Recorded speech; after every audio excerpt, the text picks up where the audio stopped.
The lesson topic for this video is compound interest.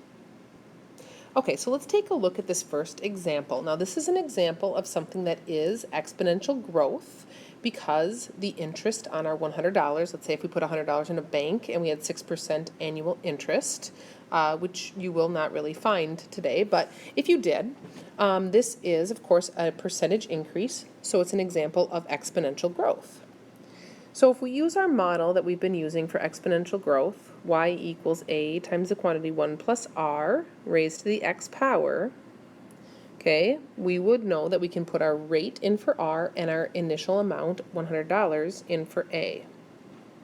So there's the $100, and then 1 plus the rate. Now remember, 6% as a rate should be written as 0.06 as a decimal. You've got to move that decimal 2 places to the left. So 0.06 raised to the x power. So what we've really got here, if we want to simplify the parentheses, is 100 times 1.06 to the x power. All right, so how much would you have at the end of 1 year would be the first question here, and that would simply mean that we need to put 1 in for x. So if we put 1 in for x and computed this, let's go ahead and put a 1 in here, so we'll cross off x, put a 1 in there. We're going to do 100 times 1.06 raised to the first power, and we will get $106.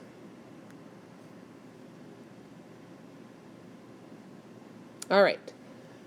The second example is the same problem, except for the bank is giving you the 6% annual interest compounded monthly, which is where we get the title here, compound interest.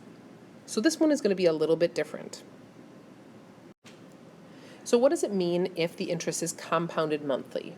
Well, what it means is that the 6% interest is given to you in chunks throughout the year. So you get a portion of your 6% the first month, and a portion of it the second month, and a portion of it the third month, etc. So a couple different things happen here. We're going to write that same original equation. Okay, and we're going to put the original amount in for a. And now what we have to think about here is our rate is being divided up monthly. So 1 plus the rate we said is 0.06. That 0.06 is divided up into 12 chunks because it's compounded monthly and there's 12 months in a year. Now, there's one other thing we have to change here, and that is our exponent.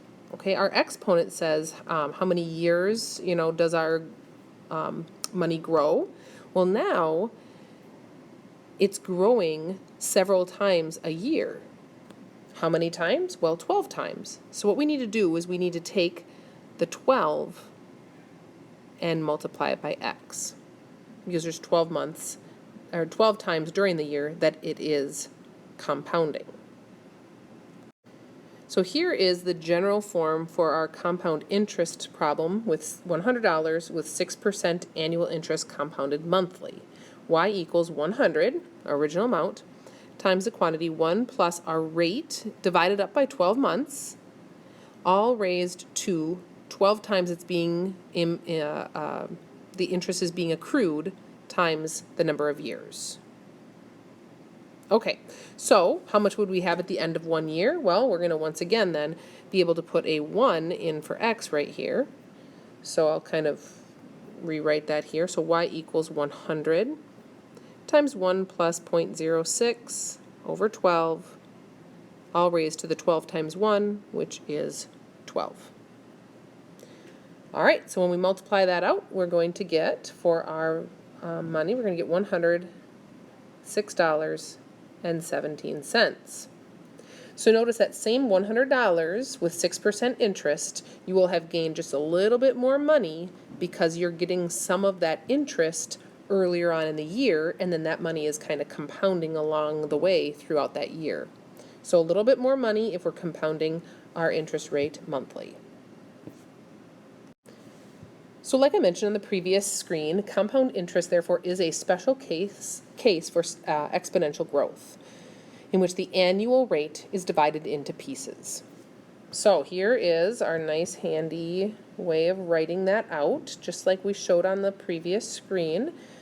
We've got same as usual with n included twice. All right, so y equals a, the original amount, times 1 plus the rate divided by the number of times in 1 year the interest is compounded, all raised to the x power, but it has to be multiplied again by that n, the number of times it is compounded. So take a look over here. This is going to be handy. All right, let's fill these in. A we know is our initial amount,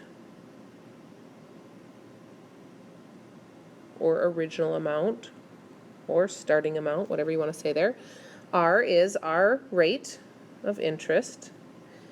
And then n is the number of times in 1 year the interest is compounded, and x is the number of years it is compounding. All right, so let's try a couple of examples with that, but I would write this down in your notes. Okay, so let's take a look at a couple of examples here. The first one, we have $5,500, and we are getting 3.6% annual interest compounded monthly, and we're trying to find the balance after 5 years. All right, so we start our equation by writing y equals our original amount. And if it helps, let's just jot this down here. So this is what I showed you on the previous screen.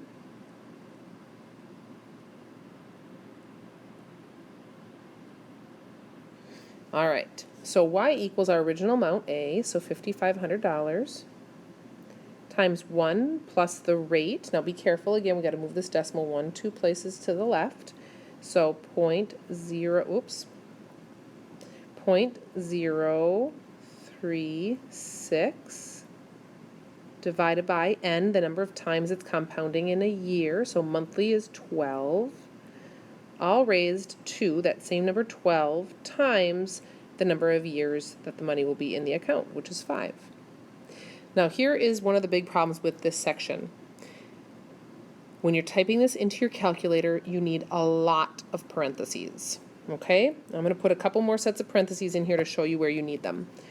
You will for sure need this set of parentheses right here. Looking at that kind of as brackets there. And we need parentheses around this fraction here. I just lost my decimal point with that right there. And you will also want to put parentheses around your 12 times 5 in your numerator, or your exponent, excuse me. If you don't put all those parentheses into your calculator, you will get the wrong answer. Okay, so be very careful, and if I were you, I would practice this right now while taking your notes, or for sure in class when we practice this. So 5,500, parenthesis 1 plus, parenthesis 0.036 divided by 12, close parenthesis, close parenthesis. You need to close both of these. And then raise to the, you're going to use that little up arrow, remember, a raise to the, and then 12 times 5 in parentheses. If you did that correctly, you should arrive at the answer, 6,582.92. And since this is money, I'm always going to round to 2 decimal places. That is the balance after 5 years. Again, I would definitely check that out on your calculator. Okay, so the second one here, something a little different happens here. All right, we deposited $300, our starting amount, 6% annual interest, compounded quarterly. Now there's a new word, quarterly. Okay, how many quarters are in a year? Well, there are 4 quarters, just like in a basketball game or a football game, depending on the league, I guess. There might be 2 halves, but whatever. 4 quarters, right? 4 quarters in a whole. All right, why don't you go ahead, pause the video, write the equation, and then check back to see if you have everything filled in appropriately.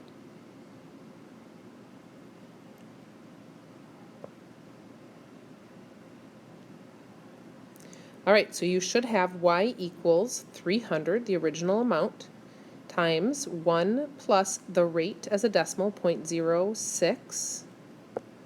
Let's make those neater. Over 4, because there are 4 quarters in a year, so the money is being compounded 4 times during the year, and raised to the 4 times 18. Okay, and again, I would even pause the video, compute this with your calculator, and make sure that you arrive at the correct answer for that as well. Again, paying attention to your parentheses. When you compute this, you should have $876.35.